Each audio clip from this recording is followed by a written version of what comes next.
This tutorial covers 2D tracking using TEMA Automotive. To start tracking, you first go to the New View on the File menu, or the New View icon, and pick an image file.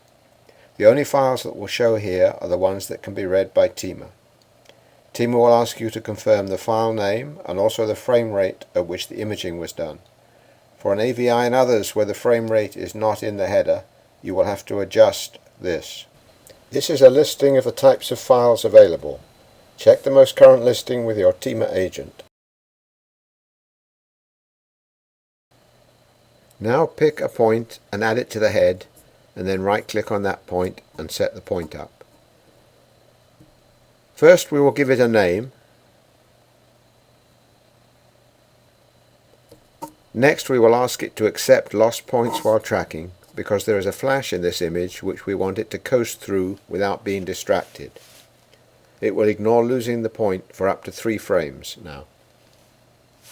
For such tracking as this project, TEMA Automotive offers you either the quadrant tracker or the correlation tracker.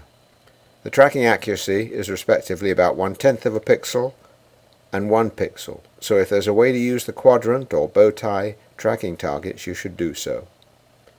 Whereas the correlation tracker finds the image within the purple tracking circle, it does not lock on. You can still move it manually. The quadrant target, however, locks on to what it thinks is the center of the quadrant. If you need to move it, you need to press the Alt key to overwrite this lock. You also need the Alt override if either the correlation or the quadrant target gets locked on the very edge of the image and you need to move it. We will set the purple target area within the outer diameter of the quadrant target placed on the head. Then we will also set the search area. The bigger yellow box is the search area for the first and second frame. If frame-to-frame prediction is used, we can set the smaller box for use in subsequent frames, making sure we check the reduce after second frame box. Frame-to-frame prediction tells the tracker where to expect the target in the next frame based on the motion in the previous frames. Only use this for fairly predictable motion. Making the search area smaller not only saves time, it prevents the tracker from seeing the other parts of the image where there may be other similar targets it could jump to. Now save your setup. Add 2 points we can use for scaling. With the depth control in TEMA Automotive, these points can be in another plane. We will call them scaling points 1 and 2.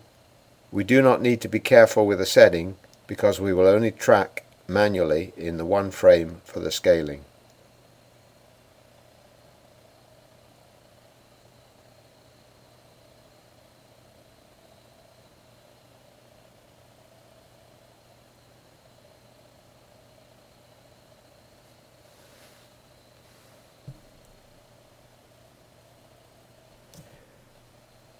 Now we can set up the scaling system in multiple parallel planes.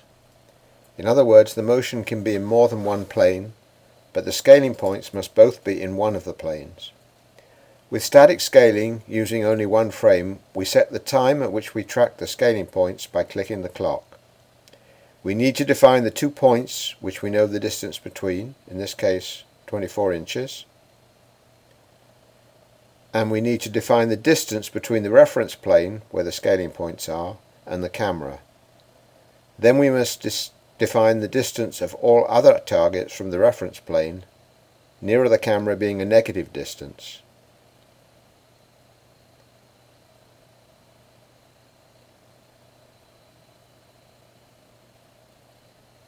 Now we can save our scaling. The blue navigation buttons are video controls, no tracking is done. The 4 buttons with the targets on are the tracking buttons, 2 forward and 2 backward. The inner ones track only 1 frame and only need to be used if automatic tracking is poor due to poor images. This image sequence goes beyond the point where we can track, so go to the last frame you want to track, then go to the Edit Time Properties option and click on the clock to set the end time for the sequence. This will not edit the image, only restrict the visible portion. We could have scaled dynamically in each image if the motion had not been in one plane, but that would have involved tracking the scaling point in each image. As we do not plan to do that, we will turn the scaling points off and only track the head. Now we will add a diagram in which we will put the head target onto our list of track points, and we will plot the position. We could have selected velocity or acceleration, and we will plot the motion in the x direction, the horizontal direction. Now we will set up a timetable or spreadsheet, and again we will put the head target on and use the position. We will plot x and y in absolute values, that is, select all values.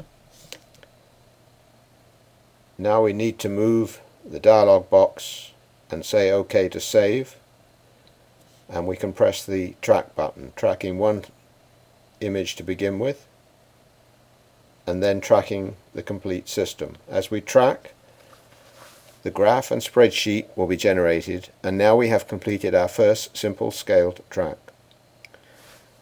While tracking, you should be careful with the setting of each point. On means the point is tracking, off means there is no tracking, and no data will be recorded in the off position.